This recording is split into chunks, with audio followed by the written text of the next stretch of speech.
Hey, the Gadget Man here with nothing but gadgets, and today we're going to be looking at this Campark V30 4K Ultra Action Cam. So 3, 2, 1, let's get at it.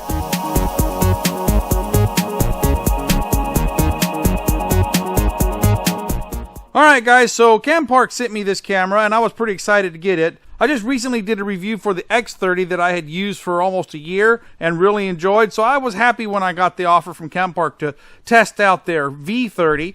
And I haven't had it that long, but I've had a chance to do some testing with it. Let me show you some of the features that are different than the X30, and then we'll go into some video that I did for you just to kind of show you what it looks like. Alright, first of all, it is a little bit different as far as the housing on it. It doesn't feel quite as solid as the X30. The X30 feels a little heavier. This feels a little bit lighter. But other than that, everything's pretty much the same. It has the same tripod mount screw on the bottom, which I really like that. It has the micro SD card slot here and your USB connections. So that's pretty much the same between the X30 and the V30.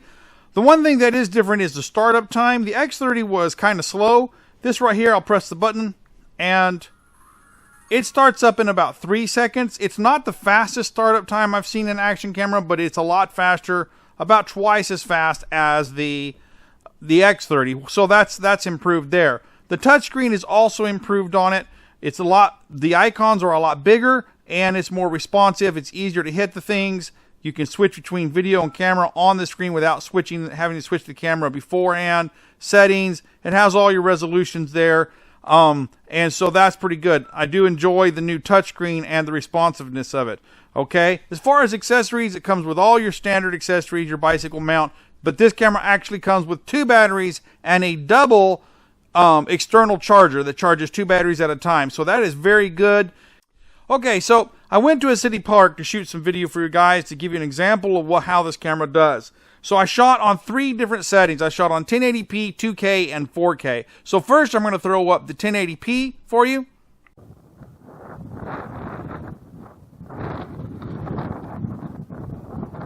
And now I'm going to throw up the 2K video for you.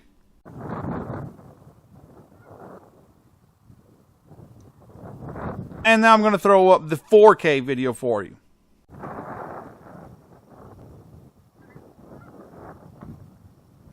Okay, so guys, you're going to be watching this video on YouTube, and it's going to be rendered to 1080p, not full 4K. So when I say 4K, you're not going to be seeing 4K because it's actually rendered to 1080p and then put on YouTube and it's compressed down.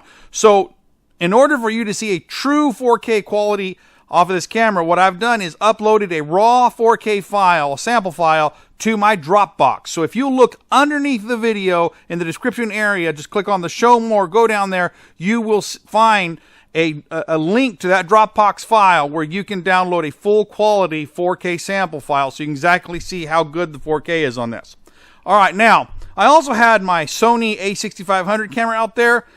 This camera does take pictures, so I'm going to show you a picture that I took with it. Okay, that is a 20 megapixel picture. Now I'm going to show you a picture of the Sony camera that I took with it. Same exact scene.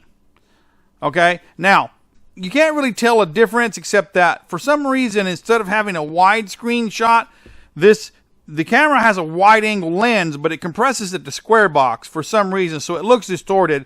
You can tell on the Sony it looks more natural. Okay, honestly, action cameras are not good for taking pictures. They're more for video, so I just put that in there for your sake.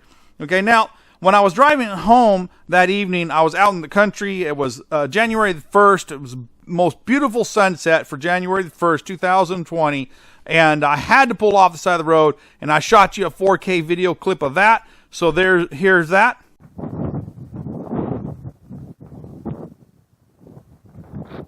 And I couldn't help but take a picture with my Sony a6500 mirrorless camera, so I'll throw that up there for you. And I had my Galaxy S8 smartphone there, so I'll throw that picture up there for you. So you have those 3 different, it kind of shows you the difference there, all right?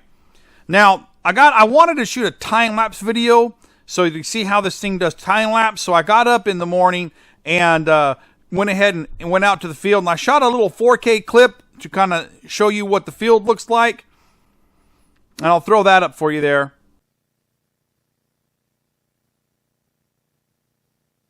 And I got up a little late to catch the sun coming up, but it's not too late after that. So here is a time-lapse video for you.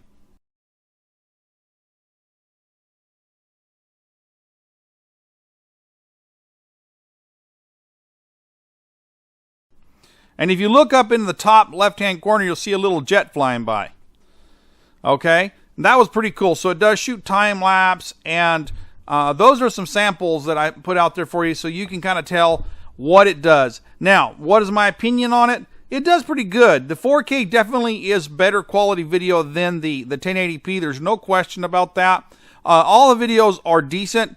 I don't know if it's as good as the X30. I haven't compared them side by side, but my gut feeling says it's not quite as good as the X30. One reason is that the color balance is just a little bit to the red hue side. It's kind of a purplish hue to it.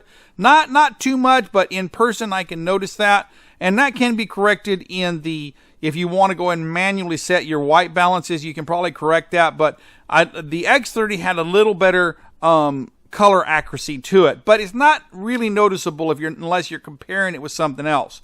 Other than that, I think it did pretty good. I like the startup. I like all the other features. It did do a great job on the time lapse there, and it does work. It comes with a waterproof case, the 2 batteries, and the external charger, and it's a pretty good deal. I wouldn't shy away from it. But as for my personal use right now, I think I'm going to stick with the X30 because I do like that camera better because of the color accuracy of it. All right, guys, there you have it. I've shown you the samples, and I've given you my opinion. If you do like this little camera and you're interested in buying it, I will post a link in the description of the video. Just look under the video, click on the show more, and you'll find that link there with some other information about this video and about this camera. If you've enjoyed this video and found it helpful, please like, subscribe, and comment. Don't forget to click the little bell when you do, so you'll be reminded when I release new videos, which I will be trying to do every week throughout this year. And until next time, this is the Gadget Man saying, I'll see you later.